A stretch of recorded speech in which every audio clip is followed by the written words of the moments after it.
Decoding Rumi's Masnavi by Pirjan. Part 2. The Merchant and the Parrot. As we said, the present story deals with death of identity and the death of one's possessed, as one of the main topics in the Masnavi. Nothing will happen unless one experiences death. Identity dies as infancy in a human being, and another life appears with the death of the self. Mysticism should not be listened to with resistance. One has to listen carefully because it may contradict some of our beliefs. We must go through the mystical steps to get to the next ones. We mostly have second-hand understandings and try to understand them based on the imagination. While we have not gone to a jungle or a city, we will resort to descriptions and imagery to analyze them. The issue of revelation is one of the examples we deal with. For the prophets, revelation is some first-hand experience, but a second-hand one for us, because the prophets have experienced it personally, while we have not. The mysticism rejects the second-hand thought. Individual intuition and observation matter, and first-hand experience is a criterion for mysticism. In Islamic jurisprudence, some people memorize hadiths and have knowledge of hadith. Shams asked them in one of the hadith circles why they did not say anything about their own experience and just quoted others. Is there no one among you who has a personal definition of the manifestation of God? He asked. The difference between philosophy and mysticism is that the former results from inferences, while the latter from intuition. The other point is that the human world and the life of each person are created by them in person. We cannot understand the relationship between the part and the whole, and this makes us confused. Often, we do not know that many of the events of one's life are self-made. The relationship between part and whole plays a pivotal role in understanding the importance of a personal will. When we live in a moment of confusion, we cannot distinguish between voluntary and involuntary points. In the mental domain, everything has its own proper function: thought, intuition, or health. Where everything has its own function, the role of will appears. As long as the human is under the control of thought, they do not recognize many things. When we face serious dangers, all human abilities will be activated. How the merchant saw the parrots of India in the plain and delivered the parrot's message. When he reached the farthest bounds of India, he saw a number of parrots in the plain. He halted his beast, then he gave voice, delivered the greeting, and discharged the trust. One of those parrots trembled exceedingly, fell, and died, and its breath stopped. The merchant repented of having told the news, and said, "I have gone about to destroy the creature. This one, surely, is kin to that little parrot of mine. They must have been two bodies and one spirit. Why did I do this? Why did I give the message? I have consumed the poor creature by this raw, foolish speech." Thought can never perceive the moment. For this reason, it draws comparisons and resorts to the past. The merchant here does not understand what the parrot's message is, and thinks to himself that the parrots may have been friends or relatives. It is here that the analogy and the past lead to deception.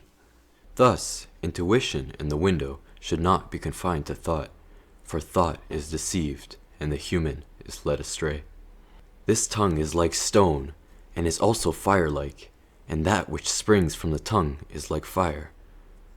Do not vainly strike stone and iron against each other, now for the sake of relating, now for the sake of boasting. Because it is dark, and on every side are fields of cotton, how should sparks be amongst cotton? Iniquitous are those persons who shut their eyes, and by such vain words set a whole world ablaze. A single word lays waste a whole world, turns dead foxes into lions.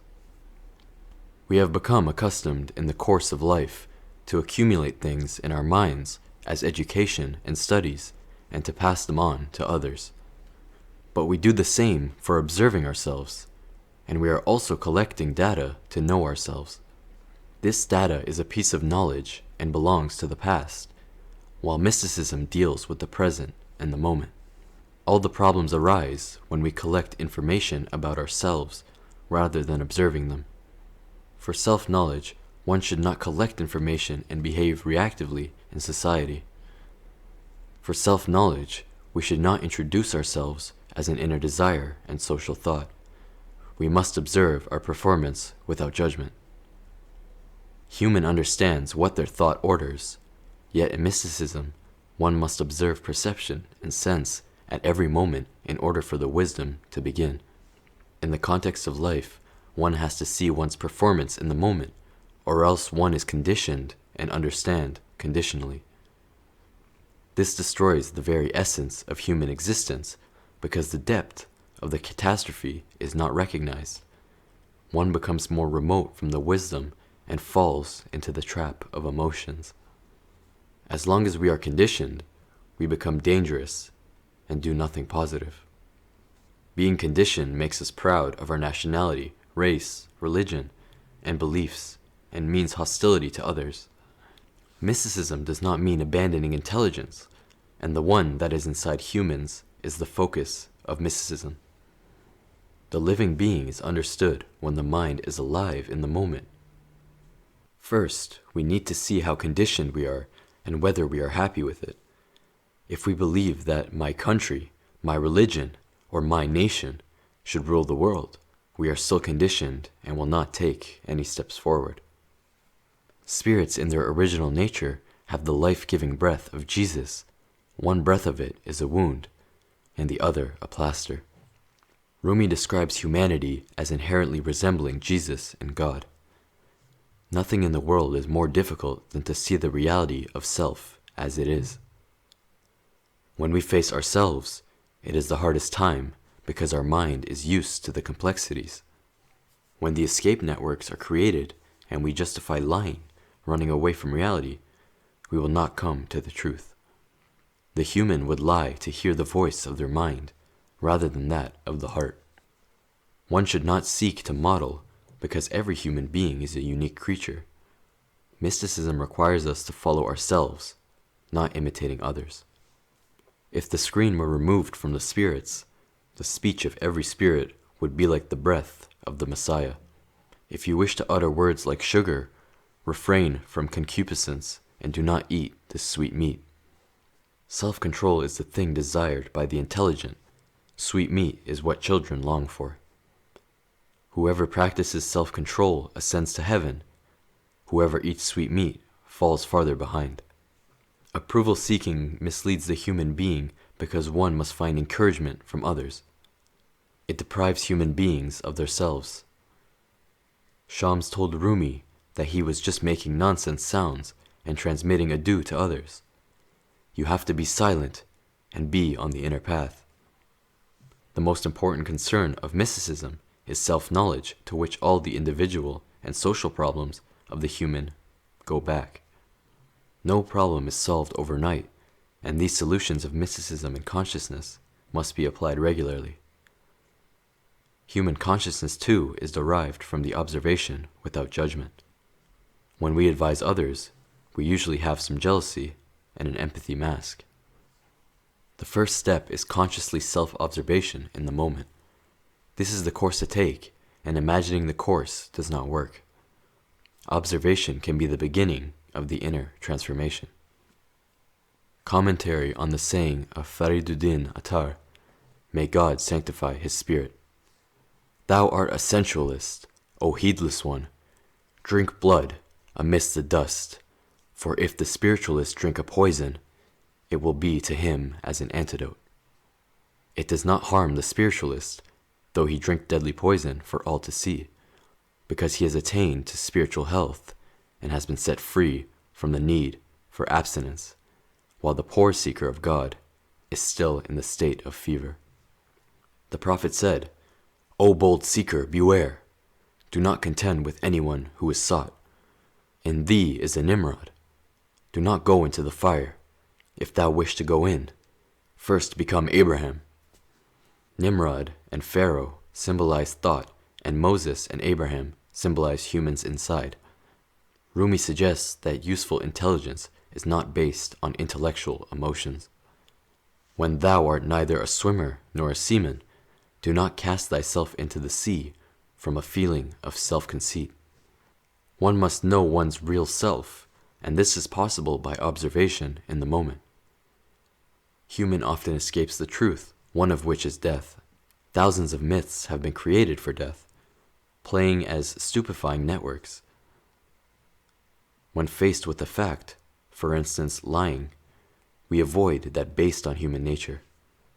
Mysticism believes that human relationships will improve when there are observations and acts.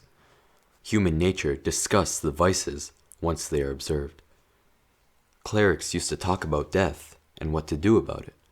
One said that one should read a prayer. Another said that one should write a will. Concerning a question about what to do with the arrival of Azrael, a young man replied, "I do nothing because I have always lived in a way to be ready for death." Here is where fear fades away. He fetches pearls from the bottom of the sea. From losses he brings gain to the surface.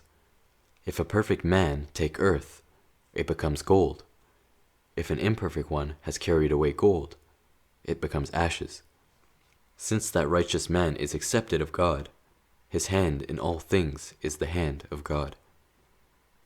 The hand of the imperfect man is the hand of devil and demon, because he is in the trap of imposition and guilt. If ignorance comes to him, it becomes knowledge, but the knowledge that goes into the imperfect man becomes ignorance. Whatever an ill man takes becomes illness, but if a perfect man takes infidelity, it becomes religion. O thou who, being on foot, hast contended with a horseman, thou wilt not save thy head. Now hold thy foot. For Rumi, conditionality is a kind of inner disorder, and good and bad or disbelief in faith are due to human imperfection and conditionality. The mind has to be so, and if one departs from the ignorance which is considered as knowledge, they can achieve consciousness. As the viewpoints shift, the next steps appear, and the human grows. A ghazal by Hafiz.